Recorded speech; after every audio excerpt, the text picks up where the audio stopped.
So, for those of us who have a child with autism or a child with special needs, we go through this place where we have to be okay with the diagnosis, right? But are you okay with who they are? Okay. So, when you go through this process, you grieve the diagnosis, right? Everybody who has a child, has a baby, nobody wants their child to have an illness or a diagnosis. Nobody, right? So, as parents of children with special needs, when our child has a diagnosis, we have to process that information, right? And we have to come to grips with who our child is. We have to come to grips with what that means for our child and their life moving forward, for their future, and what that means for us as a parent, right? But at the same time, are you okay with who they are and what they are saying your child is? So, the reason why this came up, the reason why I chose this topic today is because I was scrolling in the group, one of the groups that I'm in, the autism groups. And this dad posted in the group. And let me just say, this particular dad posts on a regular basis in this group. And his posts typically have this level of contentment to me. And so I figured I'd talk about it today. So he puts this post, this was, I don't know, over the weekend or whatever. And he's like, I just have to come to the understanding that there are just some things that I just have to accept about my son. He'll never be able to do this and he'll never be able to do that. And I just have to be okay with the fact that, there are just some things. And on one hand, I mean, he's right. Like, whenever I look at my son, like, he has autism. You know what I mean? Hassan reads and does math at a second grade level. Okay? And that's what it is. You know what I'm saying? But at the other hand, it sounds to me like this dad had and still has this idea of who he wanted his son to be. You know what I mean? You know how dads are whenever they find out it's going to be a boy, and all the sports and all the fun times. They're going to, toss a ball in the yard and all this, you know what I mean? I'm going to take him to all the games, and you know what I mean? And it sounds like this dad is like struggling with this depression of, I guess I'm just going to have to accept. And I don't know. It's like, I feel like the focus is off. That's what it is. I feel like the focus is off. Like his focus is on like the struggles and the facts that, you know what I mean? That what they'll never learn, their lack of maturity. And I feel like he's not the only one. There are a lot of parents that's just what it is. They focus on the lack. Does that make sense? And I don't know. I guess I was just a different kind of parent. You know what I mean? Whenever Hassan was diagnosed, I didn't have all of the understanding about autism. So I had to learn about it, right? Like most of us.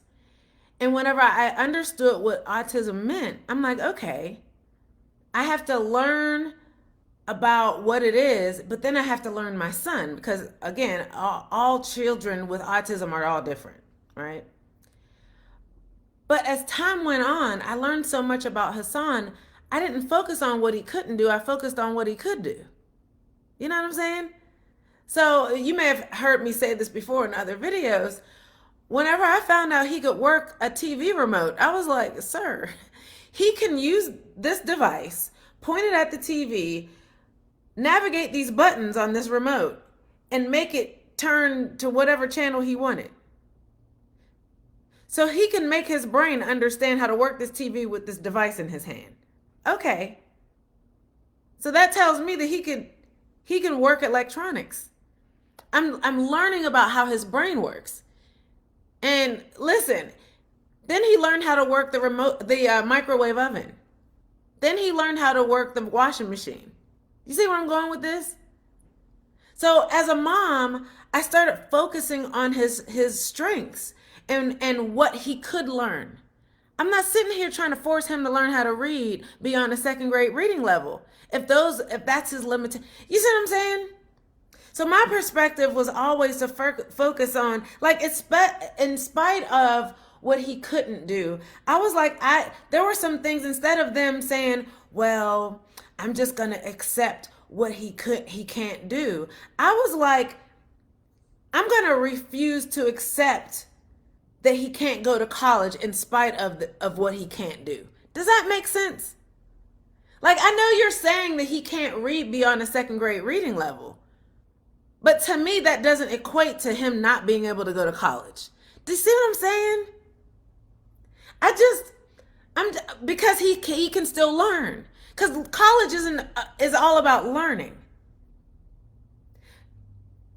If there are programs out here for people with autism, then that doesn't mean he can't go to college. So even whenever he was 5 and he was 10 and he was 15 and they were like, what do you have planned for him after high school? I'm like, the same thing I have planned for my other son after high school. He's going to go to college. And they're looking at me like, you're in denial. I'm like, no, you're in denial. Because I'm going to find a way for my son to go to college. Like, ain't he in college though? So as a parent, I just feel like it depends on what your focus on is for your child. Because my son will never be able to push limits if I can't see him pushing limits. I'm his guidance. I'm his guardian. I'm the one who has to be able to see it first before he can do it. If I can't see it, he'll never be able to do it. So when you have the danger is when you have a parent sitting here complacent in his limitations for his own son, then his child will always be limited. Does that make sense? So my purpose for this video is to understand your own limited thinking regarding your child. Whenever I am out and about and I meet people and they learn that I have a son that has autism, this is their reaction. Oh. I'm like, he's fine. I've embraced his uniqueness. Did it make life hard and challenging in parenting? Of course it has. Does he still have challenges and limitations? Absolutely. Listen. I'm a different mom. It's a different set of challenges that we have overcome and we are overcoming. That's why I've created this platform. That's why I'm sitting here like, if I can do it, other parents can do it. Let me teach them how. It's a mindset. You know what I mean? My son can overcome challenges. So can other people's children. And they can only do it with the help of their parents.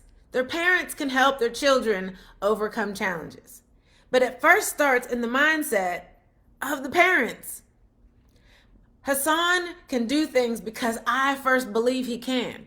But if you have parents sitting here saying, well, I just, I gotta accept, that, he can't do so much. And I'm sitting here like, I refuse to accept that he can't do half the things that they said he can't do.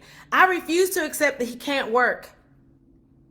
Do you know that Hassan, those of you who don't know me, I'm from Pittsburgh. Hassan's dad lives in Pittsburgh.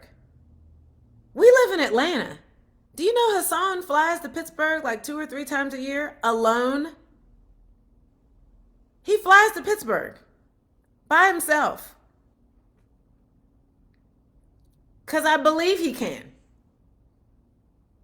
And so he does. He's been doing that for like 6 years.